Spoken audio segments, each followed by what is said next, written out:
इस वीडियो में मैं आपको जो बातें बताने वाला हूँ वो आपको धर्म, पाखंड और अंधविश्वासों से दूर हटाकर विज्ञानवादी, तर्कवादी सोच दे सकती है। तो इसलिए इस वीडियो को पूरा ध्यान से जरूर सुनिएगा।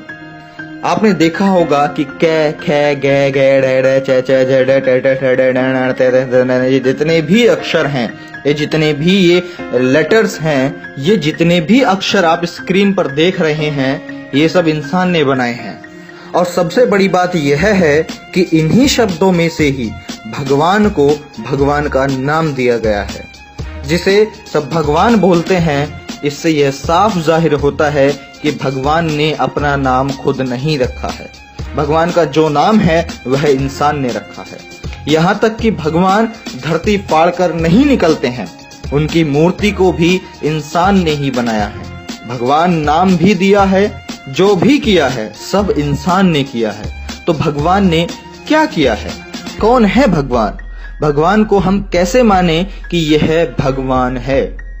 क्योंकि भगवान को बनाने वाले और भगवान को नाम देने वाले तो हम इंसान ही हैं। भगवान ने कुछ खुद से नहीं किया, जो किया इंसान ने किया। विज्ञान भगवान को नहीं मानता, क्योंकि भगवान ने ऐसा कुछ किया ही नहीं है जिससे हम उसे माने कि वो भगवान है। देश भर में बहुत सारे मंदिर हैं, वहां पर हर एक तरह के लोग आते हैं दूर दूर से दर्शन करने के लिए, और अपनी इच्छा अनुसार 50, 100, 200, 500, 1000, 10,000 चढ़ाकर कहते हैं मैंने इतना दान किया, मैंने उतना दान किया। लेकिन एक बात आप सोच करके देखिए, क्या भगवान के नाम पर चढ़ाई गई रकम भगवान की जेब में जाती है? क्या भगवान ने कभी आपसे कहा कि आप मेरे मंदिर में आइए? क्या भगवान ने आपसे कभी पैसे मांगे? क्या भगवान ने कभी आपसे कहा कि मेरी पूजा करने के लिए आप सिर्फ मंदिर में आइए?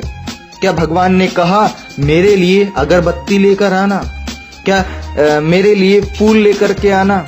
मेरे लिए पैसे लेकर के आना? मुझे पैसे की जरूरत है।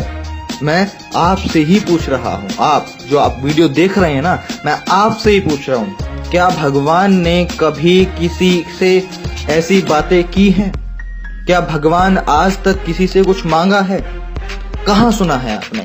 कहीं देखा है आज तक? बहुत सारे लोग बोलते हैं मैंने मन्नत मांगी थी, मेरी मन्नत पूरी हो गई, यह काम हो गया, मेरा वह काम हो गया, मेरी यह मन्नत पूरी हो गई, मेरा वो काम हो गया। लेकिन मैं आपसे पूछता हूँ, जो आपका काम हो गया, क्या भगवान खुद आकर के किया? मैं आपसे पूछना चाहता हूं, अपने दिमाग और दिल पर हाथ रखकर मुझे बताइए कि जो काम आपका हुआ है, क्या भगवान ने या खुदा ने खुद आकर के किया है, या फिर तुम्हारी मेहनत और तुम्हारी लगन से पूरा हुआ है, या फिर तुम्हारी कठिन परिश्रम से तुम्हारा काम पूरा हुआ है? भाइयों, दुनिया बहुत आगे निकल गई है। अब मन से, अपने अंदर से भगवान नाम का जो डर है उसे निकालो। बस बहुत हो गया। ब्राह्मणों की झूठी तस्वीर को मिटाओ, जो सिर्फ उन्होंने अपने स्वार्थ के लिए बनाई है। इस बात को पॉइंट आउट कीजिए, जो सिर्फ उन्होंने अपने निजी स्वार्थ के लिए बनाई है। मैं आप सभी लोगों से कहना चाहता हूँ, मेरे सभी साथियों से कहना चाहता हूँ कि अंधविश्वास भगाओ, अपने आप को बचाओ। देवताओं ने सिर्फ राक्षसों को ही हराया है, मुगलों और अंग्रेजों को क्यों नहीं हराया, जो कि हमारे इंसानी जिंदगी के लिए बहुत बड़े अभिशाप थे। महिषासुर को मारकर दुर्गा देवी कहलाई, और बलात्कारियों को मारने वाली फूलन देवी डाकू क्यों कहलाई? पहले तो धड़ाधड़ अवतार जन्म लेते थे, शिक्षा का युग आते ही अवतारों की नसबंदी क्यों हो गई? कोई पैदा क्यों नहीं हो रहा है? नया भगवान या कोई नई शक्ति जन्म क्यों नहीं ले रही है? इस बात को आप समझिए कि आस्था ही अंधविश्वास की जननी है। आस्था मूत्र आपको पिला रही है और नारियल का शुद्ध पानी फिकवा रही है। भारत दुनिया का इकलौता देश है जहां मिट्टी की मूर्ति को देवी कहकर कपड़ा पहनाया जाता है और जिंदा औरत को नंगा करके घुमाया जाता है।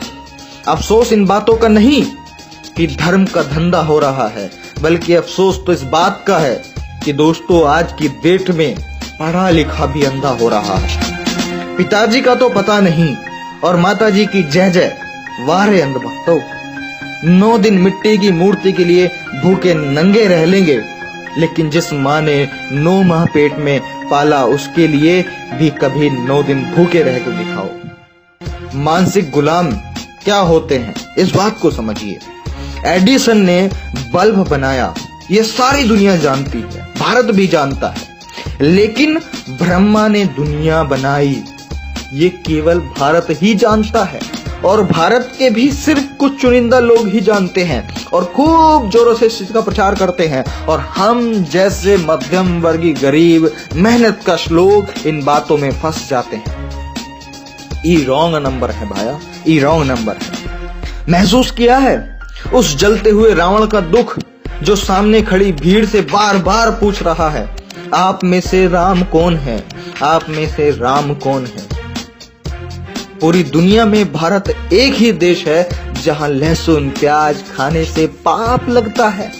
पाप एक सब्जी को खाने में, दलाली रिश्वत हराम की कमाई खाने से पाप नहीं लगता, लेकिन लहसुन प्याज खाने से पाप लगता है। तो मैं आपसे यही कहना चाहूंगा कि दिमाग की बत्ती जलाओ और अंधविश्वास भगाओ। इस देश में अंधविश्वास और पाखंड और ये धर्मवाद इतना ज्यादा है, यही एक कारण है कि चाइना जैसे विकसित देश हमें कभी भी आंख दिखाकर चले जाते हैं। अगर हमारा देश भी टेक्नोलॉजी में साइंस की तरफ आगे बढ़ रहा होता, नॉलेज एजुकेशन पे आगे बढ़ रहा होता, फैक्ट्स एंड ट्रुथ के बेस पर आगे बढ़ रहा होता, तो शायद आज हमारा इंडिया भी डेवलप्ड होता।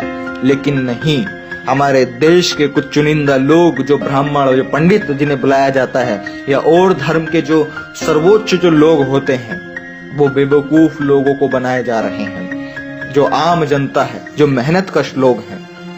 तो मैं बस लास्ट में इतनी बात कहूंगा कि अपने दिमाग की बत्ती जलाओ, सोच विचार करो और अंधविश्वास और पाखंड इस देश से मिटाओ, ताकि ये देश अंधविश्वास पाखंडवाद मुक्त भारत बन सके और ये देश विकासशील देश बन सके और या विकसित देश बन सके। तो मैं प्रशांत बोध अपनी इन्हीं बातों के साथ इस वीडियो का खत्म करता हूं। अगर इस वीडियो की बातें आपको समझ में आई हों और आपको सही लगी हों, तो इस वीडियो को अपने हर व्हाट्सएप ग्रुप में हर एक कांटेक्ट के साथ में जरूर शेयर कीजिएगा, ताकि उनके दिमाग की भी बत्ती जल सके और वो भी पाखंडवाद अंधविश्वास से मुक्त हो सकें। तो ठीक है साथियों, मैं प्रशांत बोध मिलता हूं आपसे अगली वीडियो में किसी और जबरदस्त टॉपिक के साथ में। तब तक आप इस वीडियो को शेयर करते रहिए। धन्यवाद। ये कुछ जरूरी वीडियो है, इनको देखने के लिए डिस्क्रिप्शन में लिंक पर क्लिक करके भी आप देख सकते हैं, लेकिन अगर आप इस वीडियो को फेसबुक पे देख रहे हैं तो यूट्यूब पे सर्च कीजिए प्रशांत बोध और चैनल पे क्लिक करके आप इन वीडियोस को देख सकते हैं। चाइना ने आपको आपकी औकात भी दिखाई है। हमने कौन सा साला चाइना को कुछ ले दे थोड़ी रखा है कि हमको उसी का चलाना है। मैं ये कह रहा हूँ कि रेंट बाहर आ जाएगी इंडिया वालों की। मंदिर वही बनेगा, मस्जिद वही बनेगा, हमारा धर्म सर्वप्रथम है, ये देश हिंदू राष्ट्र बनेगा।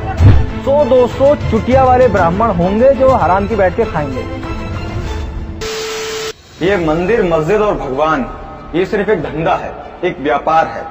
अगर मंदिरों में या भगवानों के नाम पर लोगों के बीच में आस्था होती, श्रद्धा होती, तो यहाँ पर फायदे और नुकसान वाली बात ही नहीं आती।